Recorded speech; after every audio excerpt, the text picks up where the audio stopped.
नमस्कार मित्रों, स्वागत है आप सभी का संस्कृत की इस क्लास में।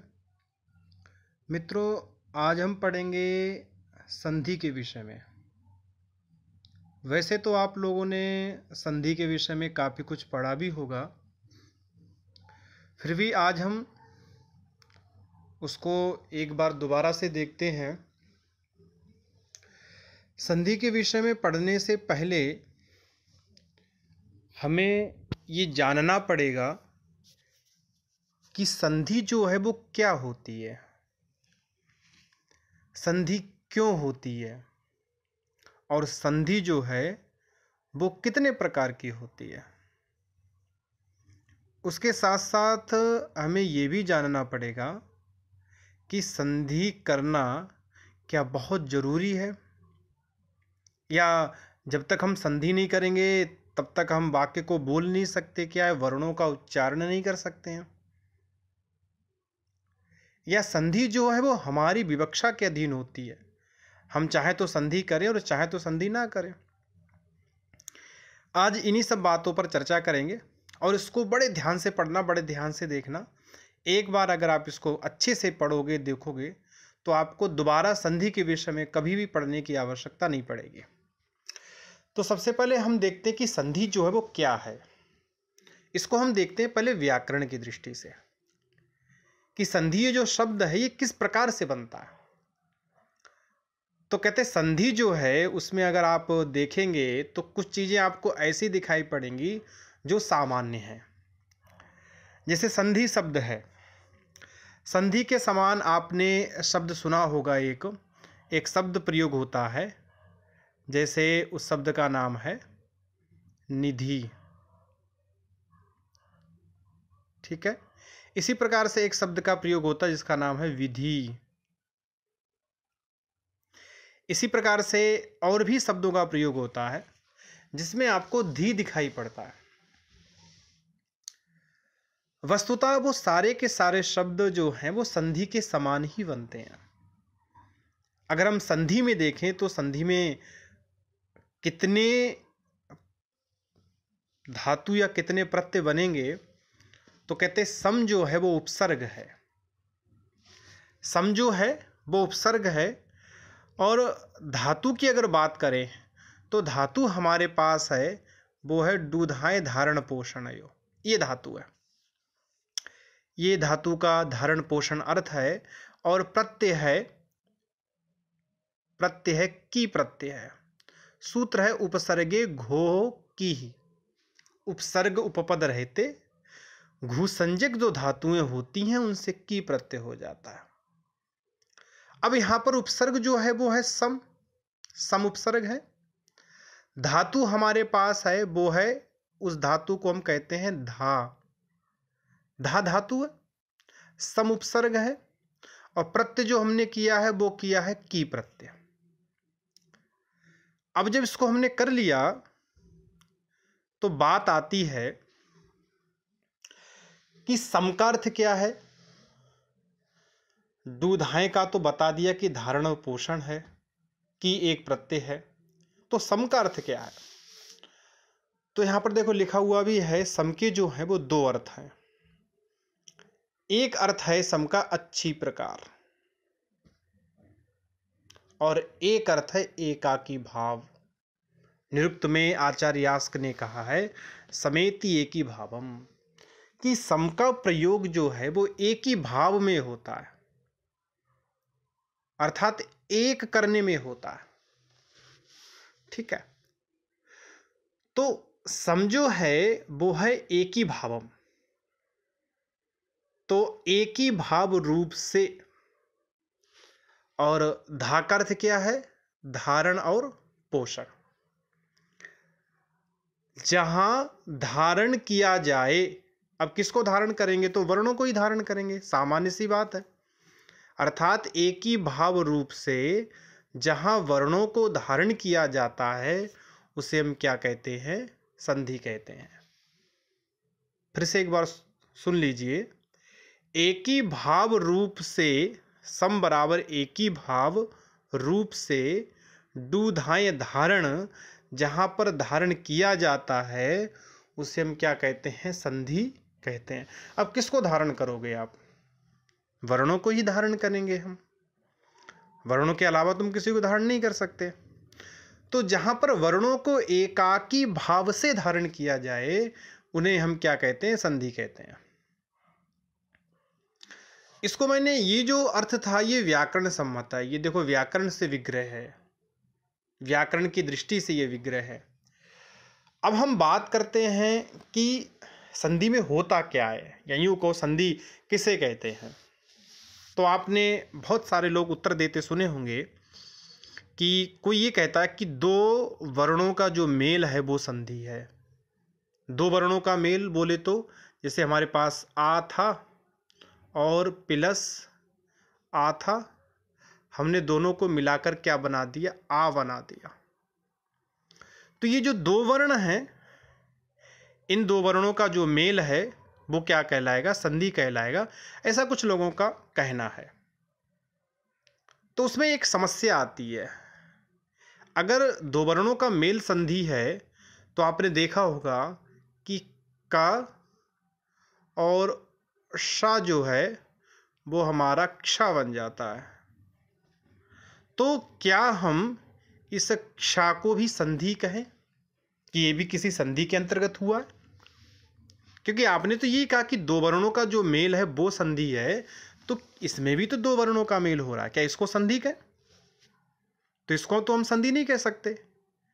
तो दो वर्णों का मेल संधि है, ये जो परिभाषा है ये पूर्ण नहीं है, अधूरी है। दूसरा, कुछ लोगों का ऐसा कहना है कि यहां पर जो दो वर्ण हैं, नए वर्णादेश, अर्थात नया जो वर्ण के स्थान पर आदेश होता है, उस नए वर्णादेश को हम क्या कहते हैं? उसे हम संधि कहते हैं। अब नया वर्णादेश की हम बात करें तो जैसे मान लीजिए हम इसमें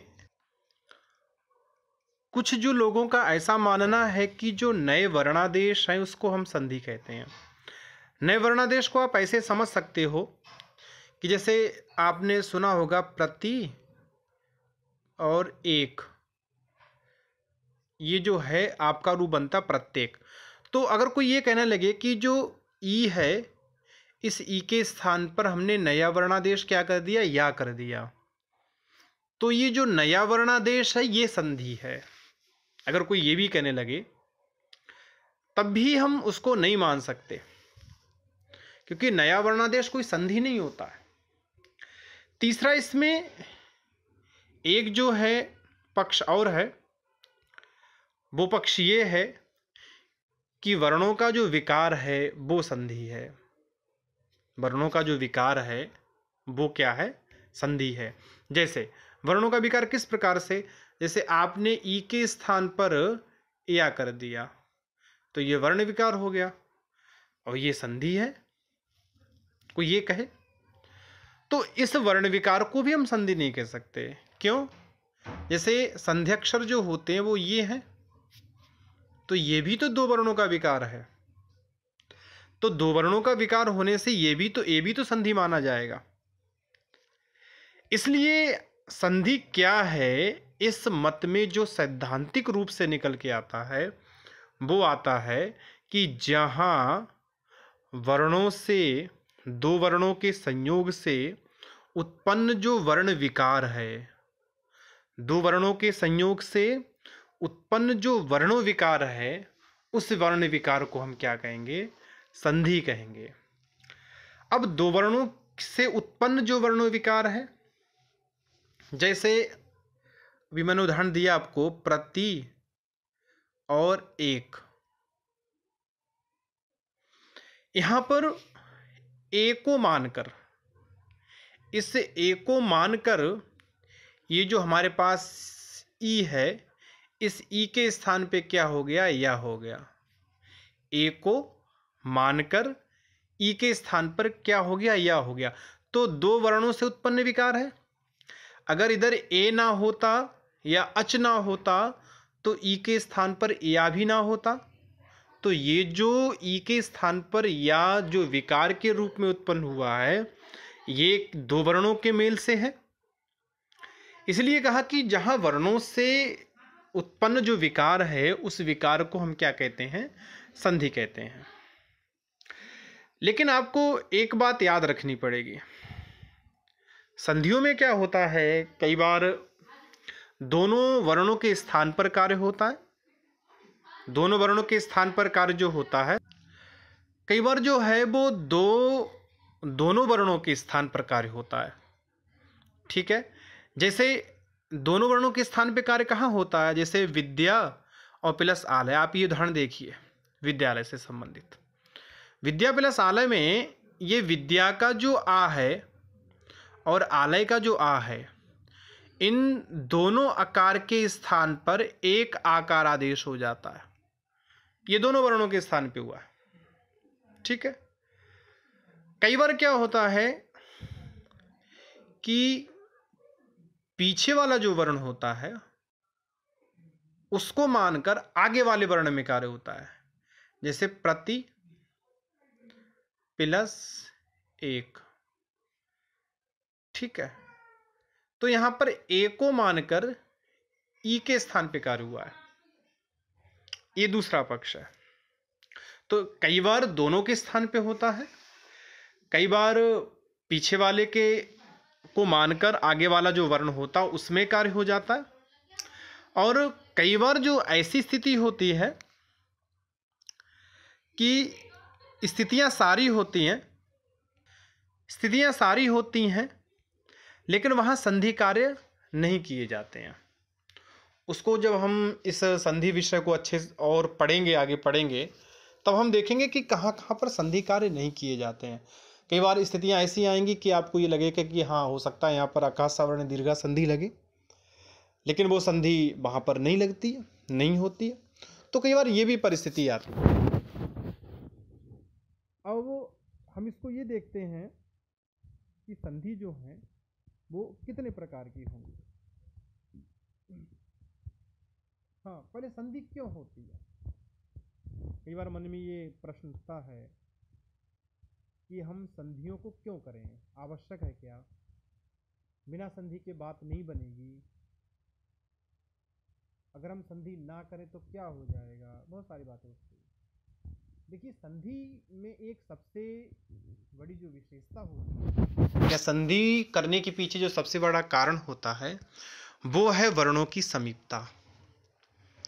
वर्णों की समीपता किस प्रकार से, जैसे मान लीजिए आपने सुना होगा कि ई के स्थान पर जो है, या ई के स्थान पर जो है वो या हो जाता है। ठीक है, लेकिन वो या कब होगा, जब बाद में कोई अच वर्ण रहेगा। अच बोले तो कोई स्वर वर्ण रहेगा, तभी ई के स्थान पे या आदेश होगा। अब मान लीजिए कि आपने एक जो ई आपको प्राप्त हो रही है वो हो रही है यहाँ, और अच जो वर्ण प्राप्त हो रहा है वो आपको हो रहा है यहाँ पर। मतलब एक जो है वो पेज के बिल्कुल आदि में, और दूसरा जो है वो पेज के अंत में प्राप्त हो रहा है। अगर ये स्थिति है तो ऐसी स्थिति में संधि कार्य नहीं किए जाते हैं, हो ही नहीं पाएगा। पाणिनि ने बड़ा अच्छा सूत्र बनाया इसके लिए कि संधि जो है वो कहाँ होती है। उन्होंने कहा पराह सन्निकर्षाः संहिता, ये सूत्र है, पराह सन्निकर्षाः संहिता, कि संहिता जो होती है वो कहाँ होती है, सन्निकर्षा, जहाँ पर वर्णों की अत्यंत समीपता हो। आपने वो कहानी सुनी होगी कि अंगुलीमान जो डाकू था वो मरा मरा मरा मरा मरा कहते कहते राम कहने लग गया था, क्योंकि वो वर्णों की अत्यंत समीपता आ गई थी। वर्णों की जो पुनरावृत्ति हो रही थी वो पुनरावृत्ति में इतनी समीपता थी कि हमें मालूम ही नहीं पड़ रहा था कि कौन सा अक्षर बाद में है और कौन सा अक्षर पहले है। तो संधि में भी यही होता, आप ऐसे प्रत्येक प्रत्येक प्रत्येक कहने लग जाओगे तो अंतिम में जाके प्रत्येक निकल ही जाएगा। तो संधि में सबसे बड़ा जो कारण है वह है वर्णों की सन्निकृष्टता। वर्णों की समीपता। अगर वर्णों की समीपता है तब संधि है, और वर्णों की समीपता नहीं है तो संधि कार्य नहीं किए जाते। आप एक वर्ण को बिल्कुल पेज के प्रथम पृष्ठ पर रखो और दूसरे वर्ण को बिल्कुल अंतिम पृष्ठ पर रखो, तो वहां पर फिर संधि कार्य नहीं किया जाएगा, होगा ही नहीं संधि कार्य। इसलिए परः सन्निकर्षा संहिता ऐसी स्थिति जो है वर्णों की अत्यंत समीपता जो है, उसको आचार्य पाणिनि ने संहिता कहा है। और एक बात और याद रखना, सारे के सारे जो संधि कार्य होते हैं वो संहिता संज्ञा के अधिकार में ही चलते हैं। संहितायाम का अधिकार चलता 6ठे अध्याय के प्रथम पाद में, और इसके बाद सारे के सारे संधि कार्य किए जाते हैं। इसलिए संधि की आवश्यकता है। अगर हम प्रत्येक वर्ण को या संधि में प्रयुक्त होने वाले वर्णों को दूर दूर बोलें तो हमें फिर संधि कार्य की आवश्यकता नहीं रह जाती है। लेकिन आप इस प्रकार से कितनी कॉपियाँ और कितने पेजेस भरोगे वो आपके ऊपर है। अब ये प्रश्न उठता है कि ठीक है, संधि किसे कहते ये देख लिया, संधि की आवश्यकता क्या है ये देख लिया, अब आते हैं संधियों के प्रकार कि संधि जो है वो कितने प्रकार की होती हैं। संधियों के प्रकार के बारे में आपको एक बात कन्फर्म होनी चाहिए कि वर्णों के प्रकार कितने हैं, क्योंकि संधि जो है वह संधि वर्णाश्रित होती है। संधि कैसी होती है? वर्णाश्रित होती है, क्योंकि संधि तो वर्णों की होगी। या यूं आपको ये कहने लग जाए कि नहीं जी पदों की संधि होती है, तो पदों में भी तो वर्ण होते हैं, तो अंततः संधि जो है वो वर्णों की होती है। अगर संधि वर्णों की है तो फिर हमें ये सोचना पड़ेगा कि जो वस्तु जिसके आधार पे होती तो वो आधार कितना बड़ा है। संधि वर्णों के आधार पर है तो अब ये देखना पड़ेगा कि जो वर्ण है वो कितने प्रकार के होते हैं। आपने सुने होंगे प्रथम जो वर्ण का प्रकार है वो है अच। अच वर्ण प्रथम जो प्रकार है वो है अच। उन अचों को जो है हम स्वर भी कहते हैं। प्रथम जो प्रकार है उसे स्वर कह लीजिए, अच कह लीजिए, कोई फर्क नहीं पड़ता। अर्थात अचों के आश्रय से होने वाली जो संधि है, स्वरों के आश्रय से होने वाली जो संधि है, उसे हम क्या कहेंगे? उसे कहेंगे अच संधि या स्वर संधि। इस संधि के अंतर्गत आप ये मान के चलिए कि सारा का सारा जो कार्य है वो वर्णों के आश्रित ही होता है, और वो वर्ण जो है वो अच वर्ण होते हैं, स्वर वर्ण होते हैं। इसलिए संधि के दो नाम हैं, या तो आप इसको अच संधि कह दीजिए, अच संधि, और या फिर इसका दूसरा नाम है स्वर संधि। ठीक है। दूसरा जो है वो वर्ण होते हैं जिनको हम कहते हैं हल वर्ण, या जिनको कहते हैं व्यंजन वर्ण, का, खा, का वर्ग, च वर्ग, ट वर्ग, त वर्ग, प वर्ग, या दूसरे जो भी। तो जहां व्यंजनों के आधार पर, व्यंजनों को आश्रय बनाकर जहां पर संधियों का कार्य किया जाता है, तो ऐसी संधियों को हम हल संधि या फिर व्यंजन संधि कहते हैं। यहां पर सारा का सारा का जो कार्य है